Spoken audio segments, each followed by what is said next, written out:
राज का सारा सामान इस सूटकेस में। ठीक है सर एसीपी साहब बता रहे थे आप रिटायर होने वाले हो। कब है आपका लास्ट वर्किंग डे? आपके लास्ट वर्किंग डे से एक दिन के बाद। मतलब नहीं आ रहा है। हाँ दया, एक काम करो, मैं बाहर जाता हूँ और तुम जो है ना एक एक करके सामान मुझे बाहर पकड़ाओ, तो पता करते हैं कि कौन से सामान में फेरोमेन है। ठीक है सर। ये पकड़ेंगे आप, जरा रख लीजिए थोड़ी देर के लिए। दिखेगा ना बाहर? दिखेगा। मधुमक्खी है इसके लिए कह रहा था। अभिजीत हो तुम। हाँ ये पूर्वी है। हाँ ये दया। अरे दिख रहा है सर। सामान। चलिए चलिए चलिए, संभाल के सर, संभाल के। हाँ लाओ दया। चलिए सर।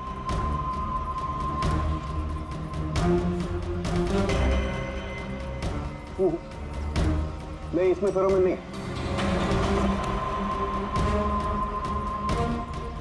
अरे सर संभल के। अरे कुछ नहीं, जिसमें फेरोमोन होता है उसी पर अटैक करती है।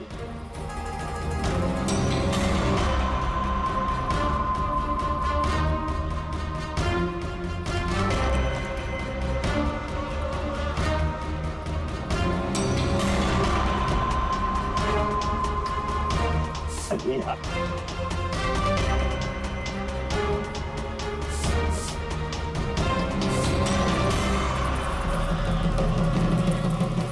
हरकत हुई, देखो देखो अटैकिंग मूड में आई है ये मधुमक्खी, देखो। सर किसी ने राज के परफ्यूम में फेरोमोन मिलाया है। अरे यार ये मधुमक्खी ने मुझे काटा ना। सर आप निकलो यहाँ से। अरे यार, अरे पानी में जाओ, पानी में। पानी किधर है? अरे सामने उतर सर। अरे उधर कुआं है सर, जाओ ना। कुएं में घुस जाओ। अरे सर निकलो यहाँ से, जाइए सर।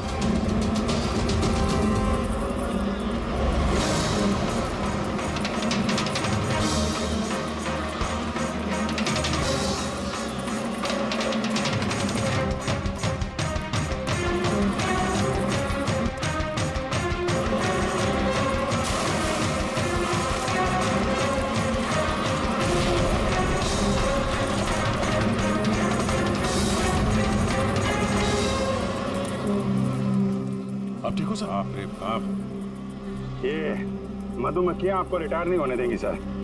बाहर निकालो मुझे। आइए आइए आइए सर। मधुमक्खी, अरे नहीं, आइए आइए सर, आइए। हेलो जी, नमस्ते, कैसे हैं आप? जी मैं चंदूमल फंडूमल कंकेशवास। अरे वाह, बहुत लंबा नाम है आपका। बताइए क्या काम था आपको? जी वो नीलामी के लिए आया था मैं, वो पुराना वाला बंगलो हाईवे के पास, वो खरीदना है मुझे। सर ऐसे नहीं खरीद सकते हैं सर, उसमें नीलामी होगी तभी वो जो जीतेगा वही खरीद सकता है। अरे तो पैसा लगाएगा ना, मैं पैसा लगाएगा। देखिए अब टाइम नहीं बचा है, सिर्फ 15 मिनट बचे हैं, आप लेट हो गए। अरे क्या बात कर रहे हैं सर, 15 मिनट में क्या क्या हो जाता है। ये देखिए ना, मैं तो ये बेड का लिफाफा भी लाया हूँ, ये देखिए। राकेश इधर रजिस्टर लेकर आ।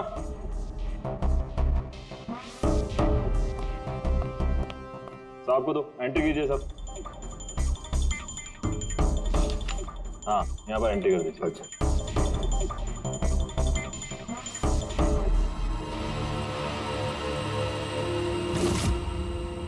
यहाँ साइन कर दीजिए लास्ट में। Good, like. अच्छा वेरी गुड, ये तो अच्छा हो गया सर। वो बंगले का चाबी। और मजाक कर रहे हैं? अरे चाबी ऐसे थोड़ा ना मिलते। अरे भाई बोली लगेगी, नीलामी होगी, उसके बाद जो जीतेगा उसको मिलेगा। भाई क्या बात कर रहे हैं आप? बेट तो मैं ही जीतूंगा, ये पक्का है। भाभी और बच्चों को मेरा प्यार देना, ठीक है सर? Thank you. पता नहीं कहाँ कहाँ से चले आते हैं, कमाल है।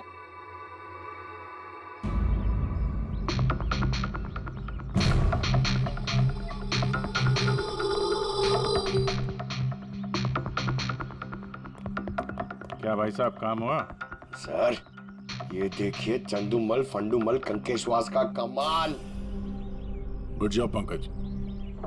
12 में से 2 लोग हैं जिन्होंने दोबारा बोली लगाई है इस मकान को खरीदने के लिए, हेमंत और रोशन। मतलब खूनी इन्हीं 2 में से कोई हो सकता है। और जो कोई भी है इस बार भी इस मकान को हथियाने के लिए। कहाँ है तू? तेरी कितनी हिम्मत। मेरे मेरे पुश्तैनी जायदाद पे नजर रखेगा तू? अगर हिम्मत है तो सामने आके दिखा। मेरे घर की तरफ बढ़ता हुआ तेरा हर एक कदम तुझे भारी पड़ेगा, भारी पड़ेगा।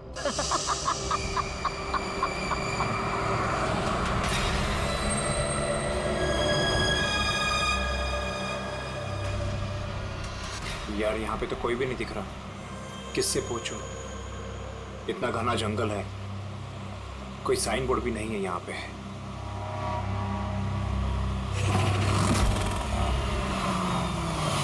अरे भाई साहब, ये पिपलिया गांव का रास्ता यही है ना?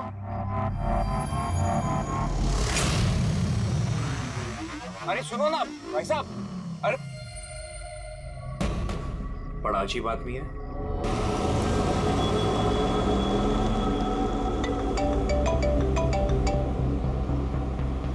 Hi baby. हाय, पहुंच गए? बस पहुंचने वाला हूँ। डोंट टेल मी तुम अब तक नहीं पहुंचे। इतने लेट कैसे हो गए? एक्चुअली क्या है, ये जगह शहर से काफी दूर है और यहाँ ज्यादा लोग भी नहीं दिख रहे मुझे। Alright, tell me, are you missing me? Of course. अरे पूछने वाली क्या बात है? अच्छा तुम एक काम करो, जल्दी जल्दी ये सारी फॉर्मेलिटीज खत्म कर लो, अपनी सारी कागजी कार्रवाई एंड ऑल दैट। उसके बाद मे बी नेक्स्ट फ्लाइट से I can come and join you in India. What's it? Great, that's good news.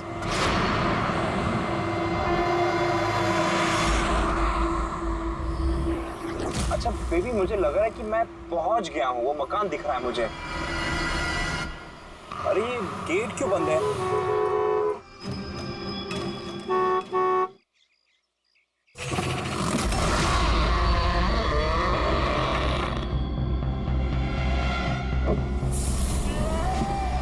जी राय रंजीत के मकान में जा रहे हो? हाँ। मत जा, वो तेरी जिंदगी की सबसे बड़ी गलती होगी। मत जा। लेकिन आप कौन है? मैं तुम्हारी मौत, तुम्हारी मौत।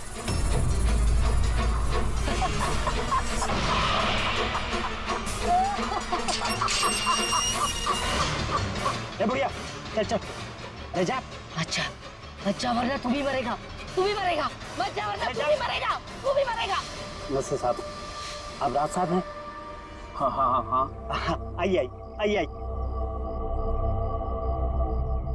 Hello Raj, Raj are you okay? कौन था? हाँ, अरे वंदना मैं ठीक हूँ, कोई नहीं था और मैं पहुंच गया हूँ। ठीक है, बंगले पे मैं कॉल करता हूँ तुम्हें। Okay okay, you take care. हाँ, I will speak to you soon. Bye bye bye.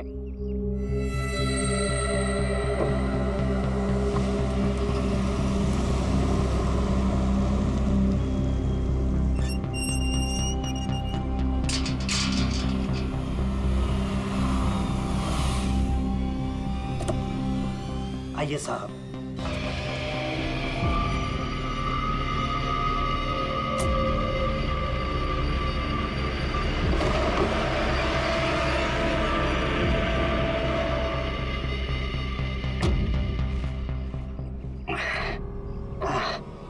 साहब, सफर में कोई तकलीफ तो नहीं हुई? नहीं, लेकिन वो औरत कौन थी? बुढ़िया औरत जो आपसे बात कर रही थी ना, लाली नाम है उसका, थोड़ी अजीब सी है। आपको उसकी बातों का बुरा तो नहीं लगा? नहीं, बुरा नहीं लगा मुझे, पर मुझे एक बात समझ में नहीं आई कि उस औरत ने मुझे यहाँ आने से मना क्यों किया। जाने दीजिए ना साहब उसकी बातों का, थोड़ी सी हिली हुई है, कुछ भी बकती रहती है। आप आइए, अंदर आइए।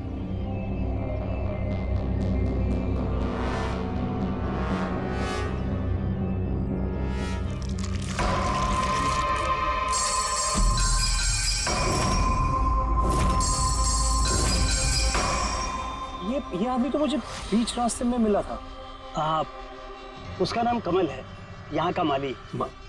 हमने सोचा अब आप यहाँ पर रहने वाले हैं तो क्यों ना बगीचे के जो रंग बिरंगे फूल हैं फिर से खिल उठाएं।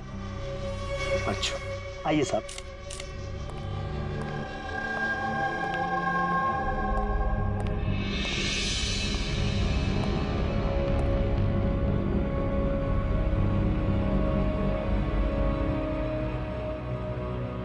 अच्छा एक बात बताइए जी। यहाँ कितने साल से काम कर रहे हैं आप? बस साहब ये समझ लीजिए कि मैंने बचपन में चलना यहीं से सीखा था, और अब इस घर से तभी जाऊंगा जब मेरी अर्थी उठेगी। साहब अब ये घर आपका है, कहीं आप मुझे नौकरी से निकाल तो नहीं देंगे? अरे नहीं नहीं नहीं चाचा, ऐसे कैसे बात कर रहे हैं आप? ऐसी कोई बात नहीं, बिल्कुल बेफिक्र रहिए। और इसमें इतने बड़े घर की देखरेख आपके सिवा और कौन कर सकता है? हाँ वाकई में आप बहुत नेक इंसान हैं। आइए।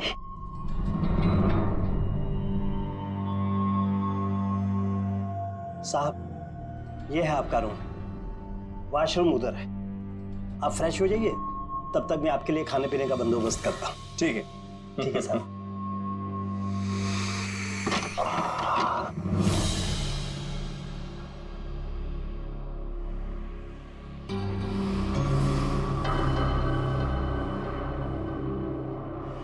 चला जा, चला जा, चला जा, वरना तू भी मरेगा।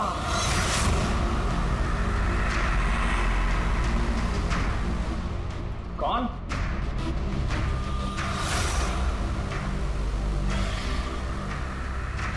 मैंने कहा ना, चला जा।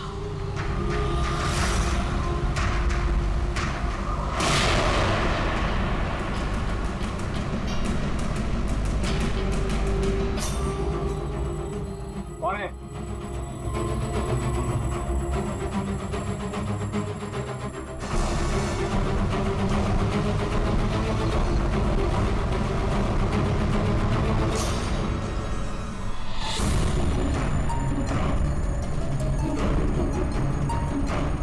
जैसे बाकी लोग मरे हैं, वैसे तू भी मरेगा।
Hello hello, can I speak to ACP Pradyuman please? हाँ जरा शांत हो जाइए, कौन बोल रही हैं आप? मैं कौन बोल रही हूँ, मुझे क्या काम है, मैं सिर्फ उन्हें बताऊंगी। Can you just make me speak to him right now please?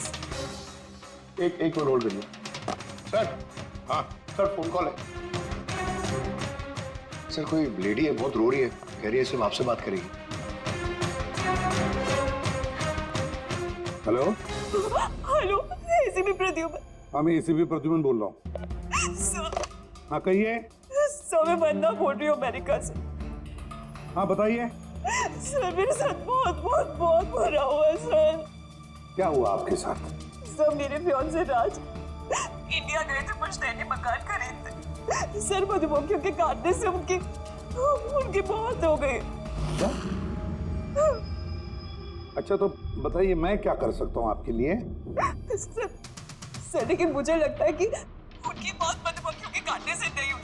In fact उनका मर्डर हुआ है। He's been killed। तो ऐसे क्यों लगता है आपको कि उनका खून हुआ है? सर वो जब प्रॉपर्टी खरीदने के बाद कागजी कार्रवाई के लिए जा रहे थे तो तब कब क्या हुआ? सर मैंने साफ साफ सुना था, राज को कोई औरत धमका रही थी। कौन थी वो औरत? No sir, I have no clue. जरा एक बात बताइए, क्या आपके राज की यहाँ इंडिया में किसी के साथ कोई दुश्मनी थी, कोई झगड़ा वगड़ा हुआ था? नहीं सर, राज की किसी के साथ कोई एनिमिटी, कोई दुश्मनी नहीं थी। इनफैक्ट राज तो इंडिया में किसी को जानता ही नहीं था। तो फिर कौन कर सकता है ये? कौन जान ले सकता है राज की? क्या आपको किसी पर शक है? नहीं सर, कोई शक नहीं। सर राज तो एक नेक काम करने जा रहे थे। कैसा काम? He wanted to start an orphanage. सिर्फ एक अनाथ आश्रम खोलना चाहते थे वो। वाकई नेक काम है, लेकिन किससे खरीदने वाले थे मकान वो? सब मकान तो वो ऑलरेडी खरीद चुके थे गवर्नमेंट से नीलामी के बाद। वो सर इंडिया कागजी कार्रवाई के लिए गए थे। देखिए, एक काम कीजिए, सारे के सारे डिटेल मुझे भेज दीजिए, मैं आपकी पूरी की पूरी मदद करूंगा, ठीक है? सर मैंने सीआईडी के बारे में बहुत सुना है। सर मुझे भी जस्टिस मिलेगी ना? वंदना जी, मैं आपसे वादा करता हूँ, आपको पूरा का पूरा इंसाफ दिलाएंगे हम, और जिसने भी आपके राज के साथ बुरा किया है उसे हम सजा दिलवाएंगे। वंदना, उसका मंगेतर राज अमेरिका से इंडिया आता है मकान खरीदने, अनाथ आश्रम चलाने, और राज की मौत होती है मधुमक्खी के काटने से। इंटरेस्टिंग।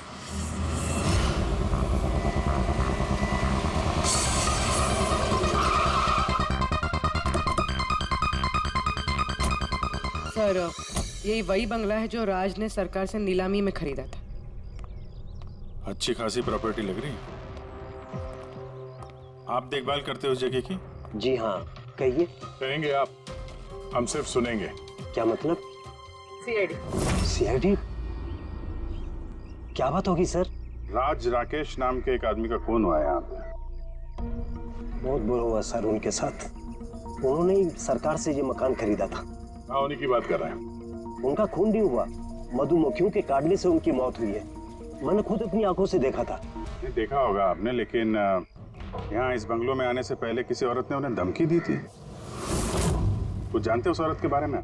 अच्छा, वो लाली साहब, वो बुढ़िया तो बेतुकी बेसर की बातें करती रहती है। आप उसकी बातों को गंभीरता से मत लीजिए। क्या गंभीरता से लेना और क्या नहीं वो हम तय कर लेंगे। आप ये बताइए कि वो लाली वो रहती कहाँ है? कहीं भी नहीं सर। कहीं भी नहीं मतलब? उस बेचारी का ना तो अपना कोई घर है और ना ही कोई अपना परिवार। बस दिन भर इधर उधर घूमती रहती है। नहीं, कहीं तो बैठती होगी, खाना वाना खाती होगी, कोई एक जगह होगी ना जहाँ पे वो रहती होगी ज्यादातर। हाँ, पास में एक तालाब है, अक्सर वहीं बैठी रहती है। अच्छा, दे क्या तुम इस लाली से मिल लो, तब तक इस मकान का चक्कर लगा लेता हूँ मैं। ठीक है, अब जरा वो जगह दिखाओ जहाँ पे खून हुआ था। आइए साहब। राज साहब यहाँ गिरे पड़े थे।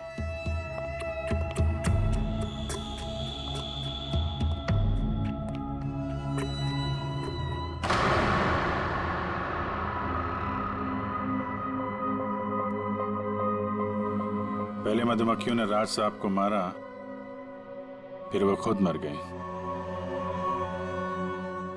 ये मधुमक्खी के हमले यहाँ पे अक्सर होते रहते हैं क्या? नहीं साहब, इससे पहले तो मैंने एक मधुमक्खी भी नहीं देखी यहाँ। पता नहीं राज साहब के पीछे इतनी सारी मधुमक्खियां अचानक कहाँ से आ गई। राय रंजीत की हवेली से आ रहे हो ना तुम लोग?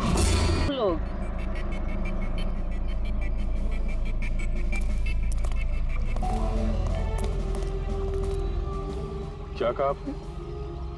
राय रंजीत के मकान से लौट रहे हो? आप कौन है? क्यों गए थे वहां? अपनी मौत को दावत देने गए थे? सर लगता है ये लाली है। आप लाली हो ना? हाँ, तुम्हें किसने बताया? तुम्हें राय रंजीत के जासूसों ने यहाँ भेजा है? हाँ, उन्होंने ही भेजा है ना यहाँ पे। कौन रॉय रंजीत? सांप था वो, सांप। उसने मेरी दादी को धोखा दिया, उन्हें अपने ही घर से धक्के मार के निकाल दिया। निकालो इसे बाहर। छोड़िए मुझे, मुझे मेरे घर से मत निकाल, मुझे मेरे घर से मत। शर्म आनी चाहिए तुम्हें रंजीत, तुम अपनी खुद की भाभी को घर से बाहर निकाल रहे हो। कम से कम अपने भैया का तो लिहाज किया होता। अरे उनका क्या लिहाज करना, उन्होंने खुद ही तो अंगूठा लगाकर ये घर मेरे नाम किया है। तूने उन्हें शराब पिलाकर धोखे से अंगूठा लगवाया था। अब क्यों किया, कैसे किया, इस गहराई में जाने से क्या फायदा। समझने वाली बात तो ये है कि ये मकान अब मेरा है और तू सड़क पर आ गई है। चलो निकालो इसे यहाँ से। तेरे हिस्से में ना सिर्फ घर नहीं आया है, एक मकान आया है, एक ऐसा मकान जिसके हर कोने में मेरी बदुआएं गूंजेगी। मैं तुझे श्राप देती हूँ, सिर्फ तू ही नहीं, इस घर का जो भी मकान मालिक बनेगा वो जिंदा नहीं बचेगा। मौत का खेल होगा यहाँ, मौत का खेल। अब तक कितने लोग मरे? वो सब लोग मर गए जिन्होंने वो मकान खरीदना चाहा। तुम लोग वो घर मत खरीदना, तुम भले लोग लग रहे हो, वरना तुम्हारी बीवी विधवा हो जाएगी।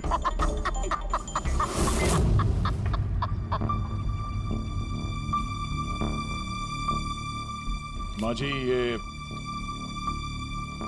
ये कुछ पैसे हैं, काम आएंगे।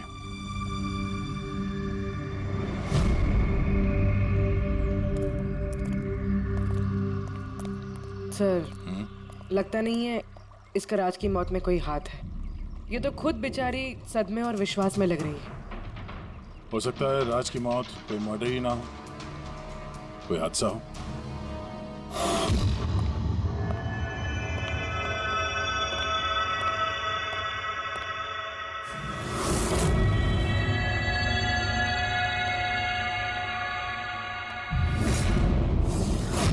अरे ये कमरा खुला कैसे है? ये तो बंद था। एक मिनट रुको, शायद राज ने खोला।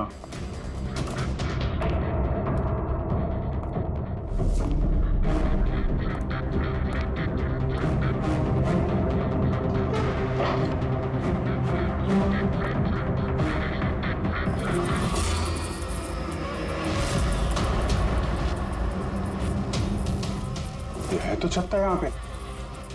इधर आ। जी सर। ये है मधुमक्खी का छत्ता। अरे मैं पहली बार देख रहा हूँ साहब।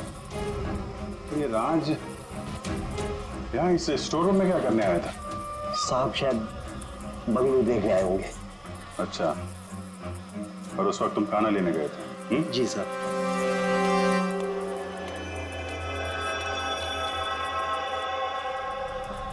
वो कौन है? वो कमल है साहब, यहाँ का माली।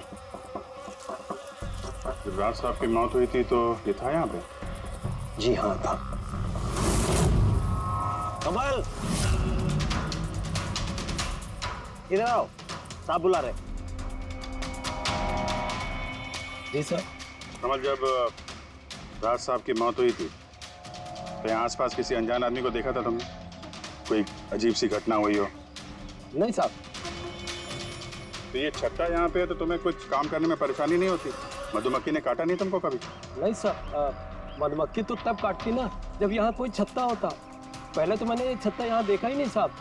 क्या बात कर रहे हैं? हाँ साहब, मैंने आपसे पहले कहा ना कि इससे पहले इस घर में हमने एक मधुमक्खी भी नहीं देखी। कमाल है। फिर ये छत्ता आया कहाँ से? और मधुमक्खियों ने राज को ही क्यों काटा? ये तो कोई एक्सपर्ट ही बता सकता है। आसान के क्या पता चला राज की मौत के बारे में? मौत कैसे हुई? बस इसकी मौत मधुमक्खियों की वजह से हुई है। यार तुझे पूरा यकीन है राज की मौत मधुमक्खियों की वजह से ही हुई है? हाँ बॉस, ये डॉक्टर ने जो रिपोर्ट बनाई है मैंने वो भी देख ली, इस राज का अच्छी तरह से चेकअप भी कर लिया। मुझे पूरा यकीन है राज की मौत मधुमक्खियों के डंक के जहर की वजह से ही हुई है। सर, बचपन में मुझे मधुमक्खी ने काटा था, मैं तो जिंदा हूँ। हाँ सालू के साहब, पंकज पे जहर का असर क्यों नहीं हुआ? नहीं, पंकज को मधुमक्खी ने काटा था, मधुमक्खियों ने नहीं काटा था। बॉस, अगर एक दो मधुमक्खी काटे तो बात समझ में आती है, लेकिन सैकड़ों मधुमक्खियां अगर हमला कर दे तो इट्स इम्पॉसिबल। मधुमक्खियों के डंक से? साळुंखे कहता है कि राज की मौत मधुमक्खियों के डंक से हुई है, मधुमक्खियों के जहर से। और राज की मंगेतर वंदना कहती है कि राज का खून हुआ है।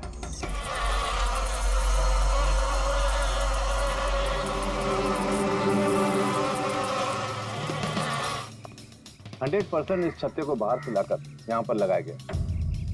मधुमक्खी के छत्ते को किसी और जगह से लाके किसी और जगह लगाया जा सकता है? इतना आसान है? इतना मुश्किल भी नहीं है। शहद के व्यापार के लिए अक्सर ऐसा किया जाता है। आप बता सकते हैं कितने दिन पहले इस छत्ते को यहाँ पे लगाया गया? ज़्यादा दिन नहीं, लगभग 2-3 दिन।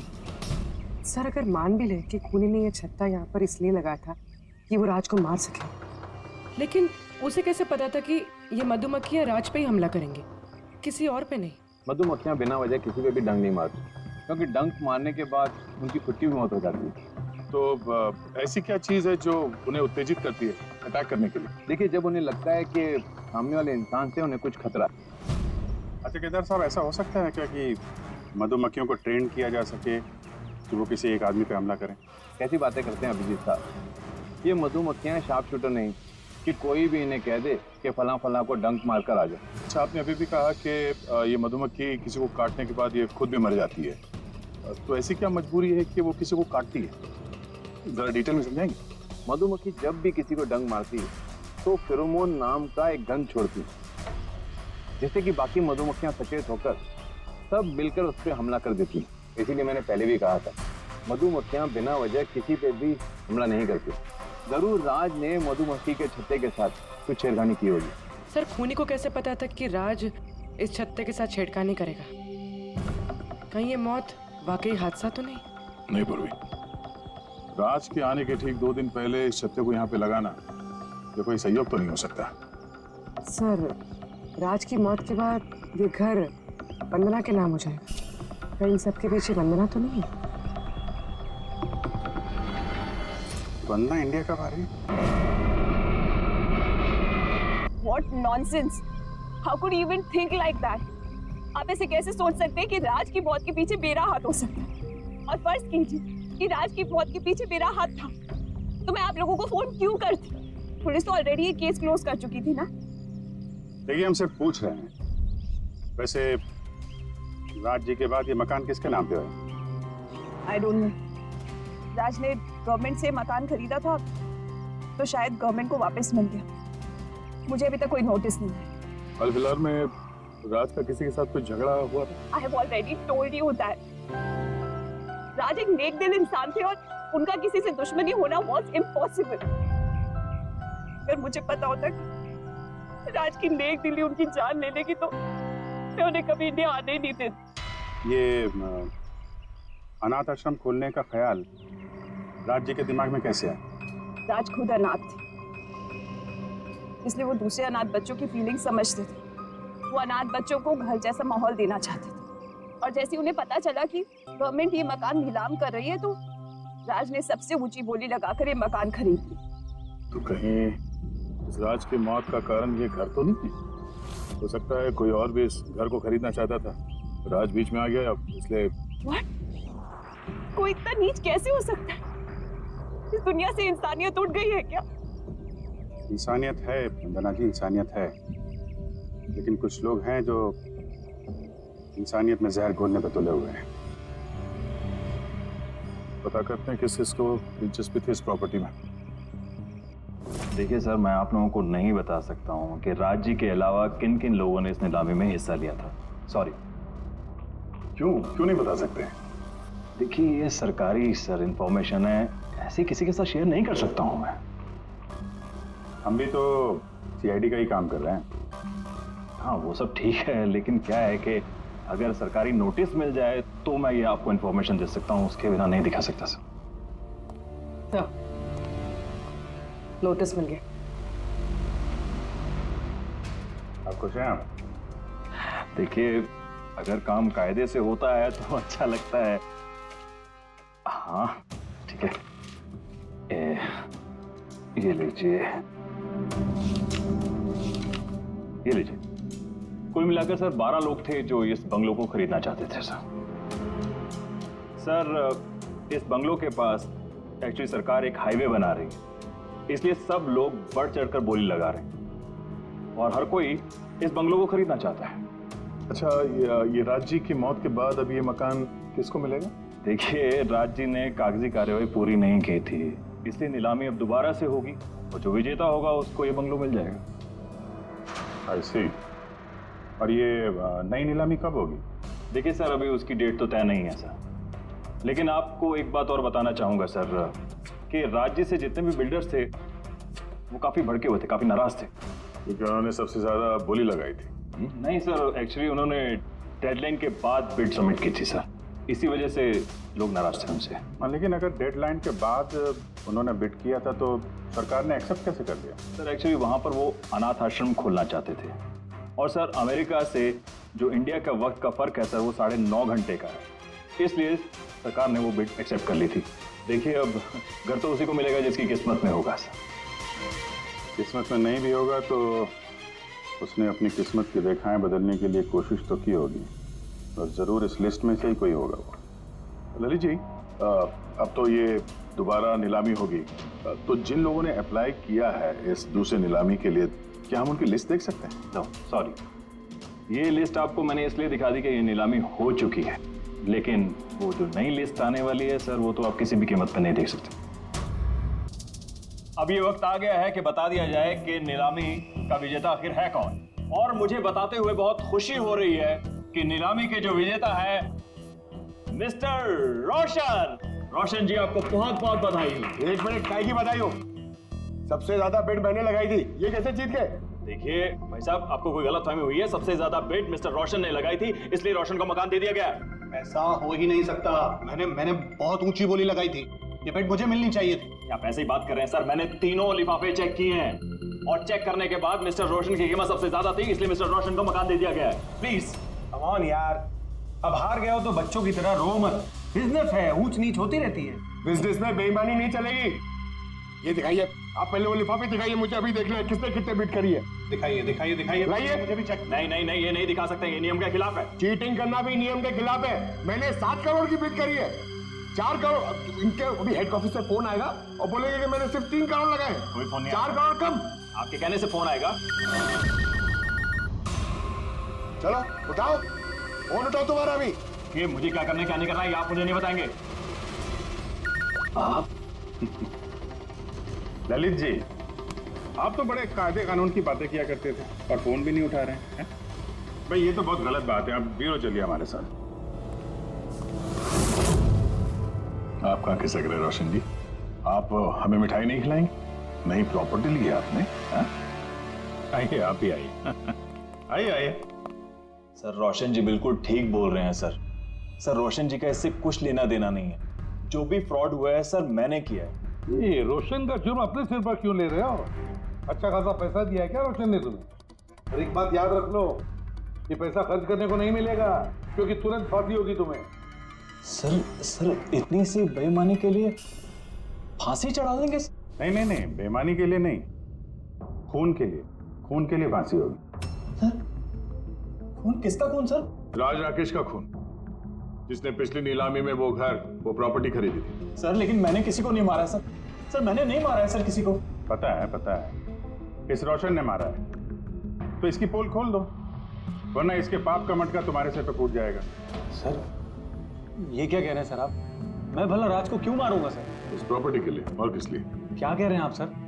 सर मैं मानता हूं कि मैं ललित के साथ मिलकर नीलामी में छोटी मोटी हेरा फेरी करता था, पर सर एक प्रॉपर्टी के लिए किसी का मर्डर थोड़ी कर दूंगा मैं। मतलब तुम्हारे कहने का मतलब है तुमने ये खून नहीं किया? नहीं सर। चल ठीक है, पूर्वी जरा परफ्यूम लाना।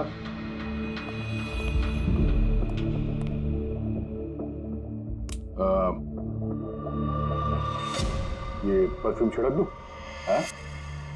बाहर मधुमक्खियों का छत्ता है, क्या बोलता है? Sir perfume? हाँ आपकी मर्जी सर, लेकिन हमारे इस केस से परफ्यूम का क्या लेना देना सर? मुझे वाकई पता नहीं इस परफ्यूम का कोई इस केस से संबंध है। सर जी हम सच कह रहे हैं सर, राज्य की मौत से हमारा कोई संबंध नहीं है सर। ललित बिल्कुल ठीक कह रहा है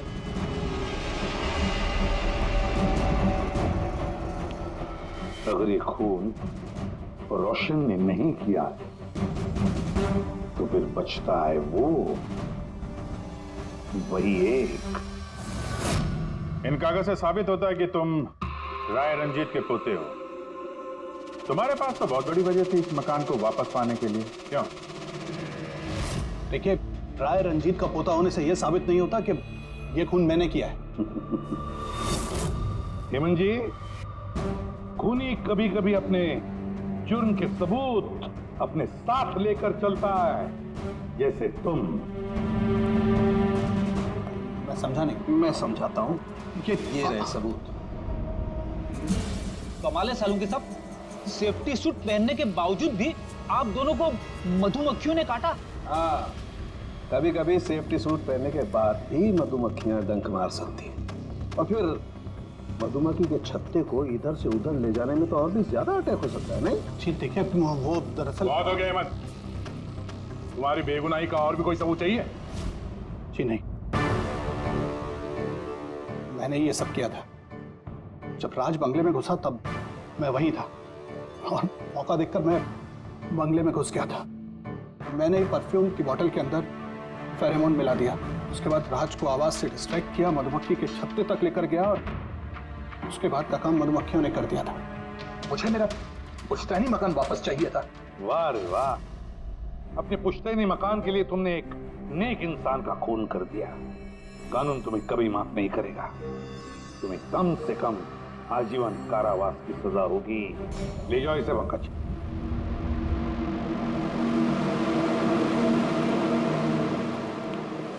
उनके केस खत्म, रिटायर हो सकता है तू।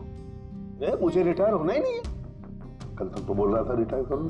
वो कल की बात थी। भगवान, मतलब पीछा तो नहीं छूटने वाला इस आदमी से अपना। हाँ, पीछा नहीं छूटने वाला है किसी का, किसी से नहीं। मुझे तुम्हारे बिना चैन नहीं, और तुम्हें मेरे बिना चैन नहीं। ये लीजिए, सरकार ने बंगलो अब राज से आपके नाम करने का निर्णय लिया है। उम्मीद है कि अब आप मिस्टर राज के अनाथ आश्रम खोलने का सपना पूरा कर पाएंगे। राज के जाने के बाद मेरी लाइफ का यही मकसद रह गया है, उसका आखिरी सपना पूरा करना। But thank you so much Raj को जस्टिस दिलाने के लिए। हमने जो कुछ भी किया वो तो हमारा फर्ज था।